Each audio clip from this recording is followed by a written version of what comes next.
ஓம் நமோ நாராயணாய.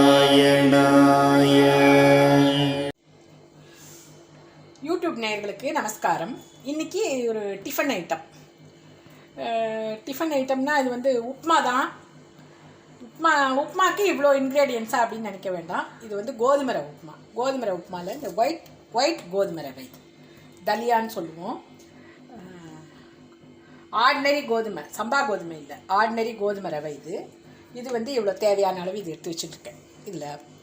இதுக்கு வந்து வெறும் அப்படியே வந்து வெறும் அது வறுத்து ஜலம் விட்டு பண்ணால் அது ஒரு ப்ளெயினாக இருக்கும் உப்புமா. நான் கொஞ்சம் காயெல்லாம் போட்டு உப்புமா பண்ணுறேன்.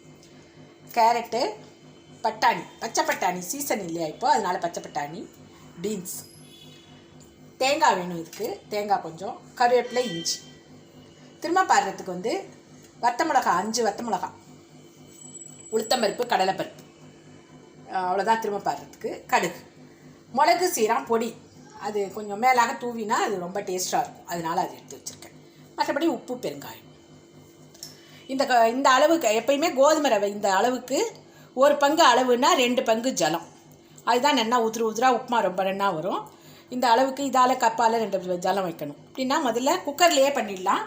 குக்கரை போட்டு அடுப்பில்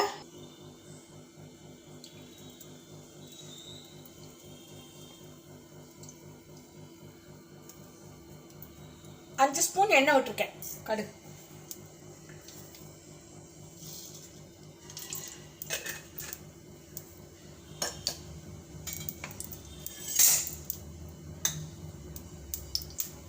வெடிச்சு இதெல்லாம் போட்டுருவோம். மிளகா வத்தல், கடலைப்பருப்பு ஊற்றணும்.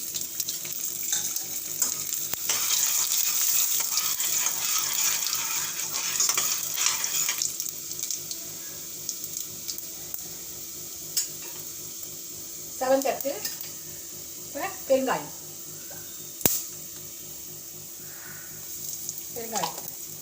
இந்த காயெல்லாம் கையோட போட்டுக்கலாம்.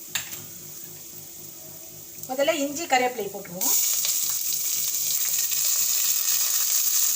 கேரட்டு,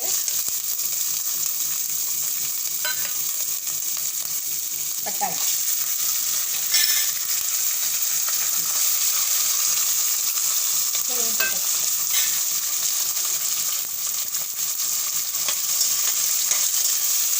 ரொம்ப வதங்க வேண்டாம்.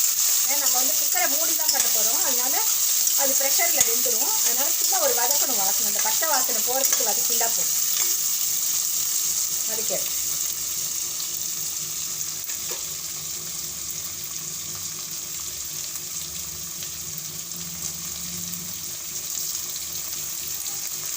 ஜலம்,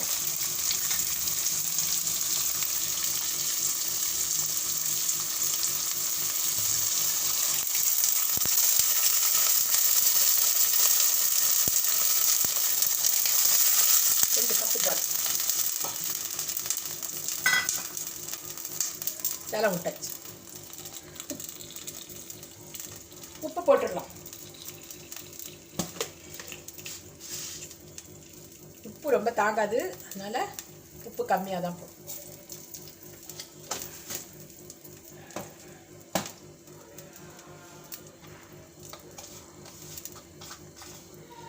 சீரக மிளகு பொடி 1 ஸ்பூன், அவ்வளோதான்.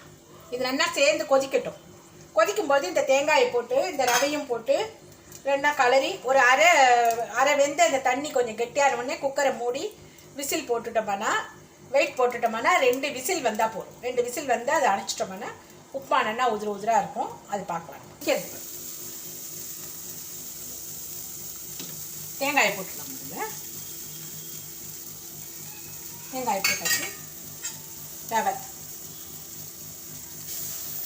அதுதான்.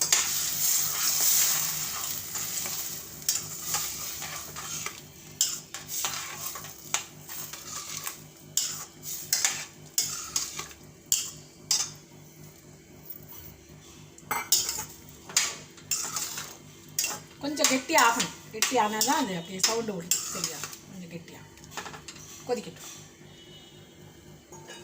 பாருங்க, கெட்டியாகிடும். இந்த மாதிரி கெட்டியாக இருக்கும் பொழுது இந்த கொஞ்சம் கொத்தமல்லியை தூவி துளியோண்டு தேங்காய் எண்ணெய் விடலாம். தேங்காய் எண்ணெய் மேலாக விட்டு அதை அப்படி இப்போ இது பண்ணி மூடி வச்சிட்டோம்னா 2 சவுண்டு வந்தாக்க உப்புமா ரொம்ப நல்லாயிருக்கும். கொத்தமல்லியை போட்டுருங்க.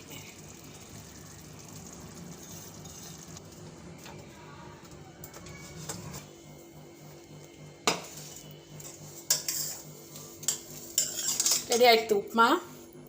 நல்லா உதிராக இது மாதிரி இருக்கும்.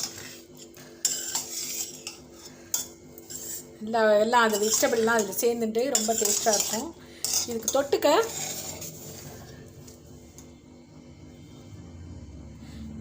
ஆவக்காய் ஊறுகாய்.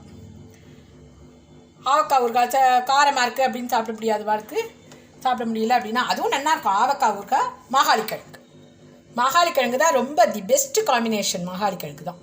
மாகாளிக்கிழங்கு இது மாதிரி எடுத்து சாரோடு இந்த துண்டத்தோடு தொட்டுன்னு சாப்பிட்டோம்னா ரொம்ப டேஸ்ட்டாக இருக்கும். ரொம்ப அருமையாக இருக்கும். நல்லாயிருக்கும். இதை நீங்கள் இந்த டிஃபனை ட்ரை பண்ணி பாருங்க. நல்லாயிருக்கும். ஃபீட்பேக் அனுப்புங்க. தேங்க்ஸ் ஃபார் வாட்சிங்.